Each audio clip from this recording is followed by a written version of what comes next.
எப்போதாவது இப்படி யோசிச்சு பார்த்திருக்கீங்களா? வருஷக்கணக்கா நீங்க கையேந்தி துஆ கேட்கிறீங்க, ராத்திரியோட அமைதியிலும் கண்ணீரோடு வேண்டுறீங்க, உங்க தொழுகையோட ஒவ்வொரு சஜ்தாவுலயும் மனமுருகி மன்றாடுறீங்க. ஆனா, உங்க வாழ்க்கையில எந்த பெரிய மாற்றமும் நடந்த மாதிரி தெரியலையேன்னு தோணியிருக்கா? என் பிரார்த்தனைகளெல்லாம் எங்கேதான் போகுது?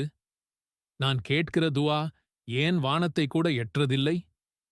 இந்த வலி நிறைஞ்ச கேள்வி உங்க மனசை எப்போதாவது பாரமாக்கியிருக்கா? நீங்க மட்டும் தனியா இல்லை.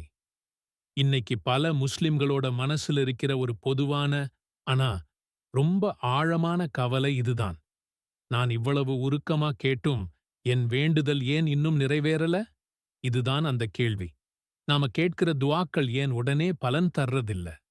ஒருவேளை நாம கேட்கிற முறையில ஏதாவது தவறு இருக்கா? இல்ல இதுக்கு பின்னாடி நாம புரிஞ்சுக்காத ஏதாச்சும் இறை ரகசியம் இருக்கா? வாங்க, இந்த கேள்விகளுக்கு பின்னாடி இருக்கிற உண்மையான காரணங்களையும் நம்ம துஆக்கள் உடனே ஏற்கப்படத் தேவையான சக்தி வாய்ந்த வழிகளையும் பத்தி இன்னைக்கு கொஞ்சம் ஆழமா பேசுவோம். இன்ஷா அல்லாஹ். முதல்ல நாம துஆன்னா என்னன்னு சரியா புரிஞ்சுக்கணும். துஆங்கிறது அல்லாஹ் கிட்ட நாம கொடுக்கிற ஒரு ஷாப்பிங் லிஸ்ட் கிடையாது. அது வெறும் கேட்கிறது மட்டும் இல்ல. துஆ என்பது ஒரு இபாதத். ஆமா, துஆவே ஒரு வணக்கம். நபிகள் நாயகம் ஸல்லல்லாஹு அலைஹி வஸல்லம் அவர்கள் சொன்னாங்க, பிரார்த்தனைதான் வணக்கம். இத கொஞ்சம் ஆழமா யோசிச்சு பாருங்க. நீங்க அல்லாஹ் கிட்ட கையேந்தும் ஒவ்வொரு தடவையும் நீங்க ஒரு வணக்கத்தை செஞ்சுகிட்டு இருக்கீங்க. இதுக்கு என்ன அர்த்தம்னா, நீங்க கேட்ட பொருள் உங்களுக்கு கிடைச்சாலும் சரி, கிடைக்கலன்னாலும் சரி, நீங்க கேட்ட அந்த செயலுக்காகவே உங்களுக்கு நன்மை எழுதப்படுது. சுப்ஹானல்லாஹ். துஆ என்பது நமக்கும் நம்மை படைச்ச இறைவனுக்கும் நடுவுல நடக்கிற ஒரு உரையாடல். அது அவன் கூட நாம ஏற்படுத்திக்கிற ஒரு நெருக்கமான தொடர்பு. அல்லாஹ் குர்ஆன்ல சொல்றான், என் அடியார்கள் என்னைப் பற்றி உம்மிடம் கேட்டால் சொல்லுங்கள், நிச்சயமாக நான் மிக அருகிலேயே இருக்கிறேன். அழைப்பவர் என்னை அழைத்தால் அந்த அழைப்புக்கு நான் பதிலளிக்கிறேன்.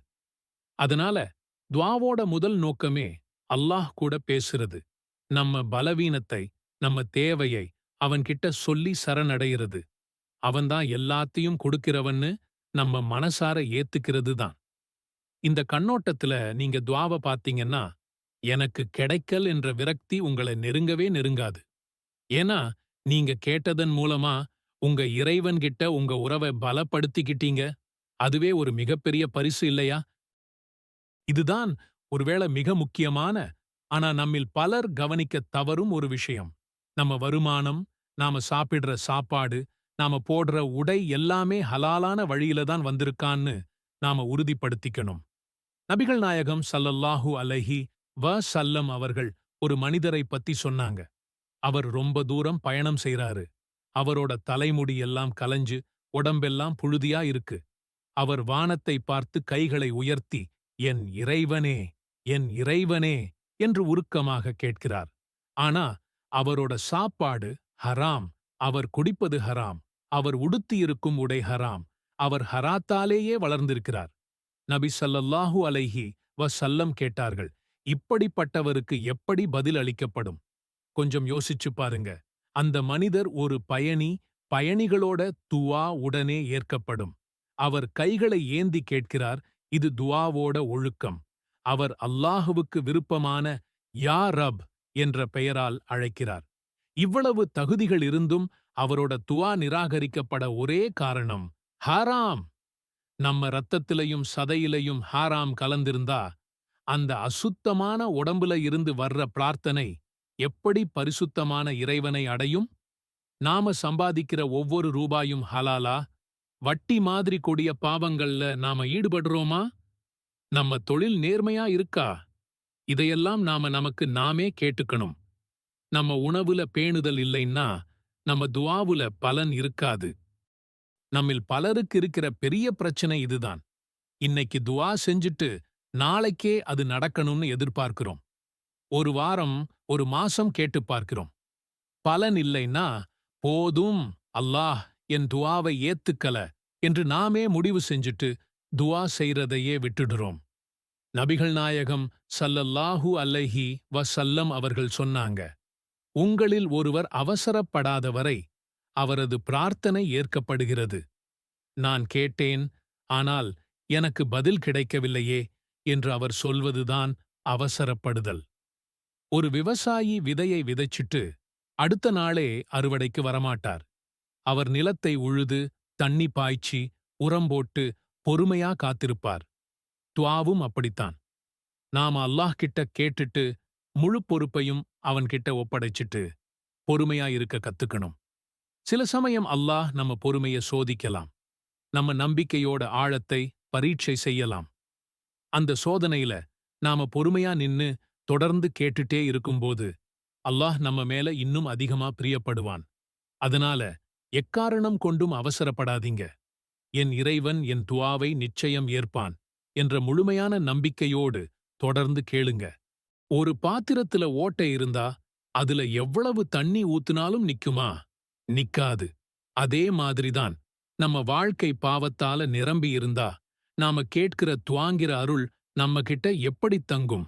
நாம ஒரு பக்கம் அல்லாஹ் கிட்ட தேவைகளை கேட்டுட்டே இன்னொரு பக்கம் அவன் தடுத்த காரியங்களை செஞ்சுகிட்டே இருந்தா அது என்ன நியாயம்னு நீங்களே சொல்லுங்க. உதாரணமா, ஒருத்தர் தொழுகையையே விட்டுடுவார். ஆனா தனக்கு நல்ல வேலை கிடைக்கணும்னு துஆ செய்வார். ஒருத்தர் பொய் புறம் பேசிட்டே இருப்பார். ஆனா தன் குடும்பத்துல நிம்மதி வேணும்னு கேட்பார். முதல்ல நாம அல்லாஹ்வுடனான நம்ம உறவை சரி செய்யணும். அவனோட கட்டளைகளை, குறிப்பா ஐவேளை தொழுகையை சரியா நிறைவேற்றணும். பாவங்களை விட்டு விலகி செஞ்ச தப்புக்காக மனசார அவன்கிட்ட பாவ மன்னிப்பு கேட்கணும். நம்ம பாத்திரத்தில் இருக்கிற ஓட்டைகளை அடைக்கணும். அப்போதான் நாம கேட்கிற துஆக்கள் அதுல தங்கும். அல்லாஹ் கிட்ட கேட்கிறதுக்கு முன்னாடி அவனுக்கு நாம செய்ய வேண்டிய கடமைகளை சரியா செய்றோமான்னு நம்மள நாம கேட்டுக்கணும். சரி, காரணங்களை பார்த்துட்டோம். அப்போ நம்ம துஆக்கள் சக்தி வாய்ந்ததாக அல்லாஹ்வால் உடனே ஏற்கப்பட நாம என்னதான் செய்யணும்? இதோ சில முக்கியமான வழிகள். இத ஒரு செக்லிஸ்ட் மாதிரி மனசுல வச்சுக்கோங்க. முதலாவது, மிக முக்கியமானது இக்லாஸ். நீங்க கேட்கிற துஆ அல்லாஹ்வுக்காக மட்டுமே இருக்கணும். மத்தவங்க பார்க்கணும், பாராட்டணுங்கிற எண்ணம் துளி கூட இல்லாம முழுமையான மனத் தூய்மையோட அவன்கிட்ட மட்டும் கேளுங்க. துஆ கேட்க ஆரம்பிச்சதும் அவசரமா நம்ம தேவைகளை சொல்ல ஆரம்பிக்காதீங்க. முதல்ல அல்லாஹ்வை அவனோட தகுதிக்கு ஏத்த மாதிரி புகழுங்க.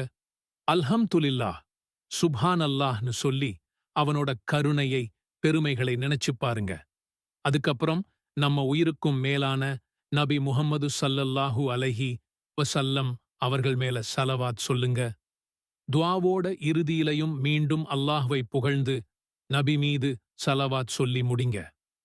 இந்த ரெண்டுக்கும் நடுவுல கேட்கப்படுற துஆ நிராகரிக்கப்படாதுன்னு அறிஞர்கள் சொல்றாங்க.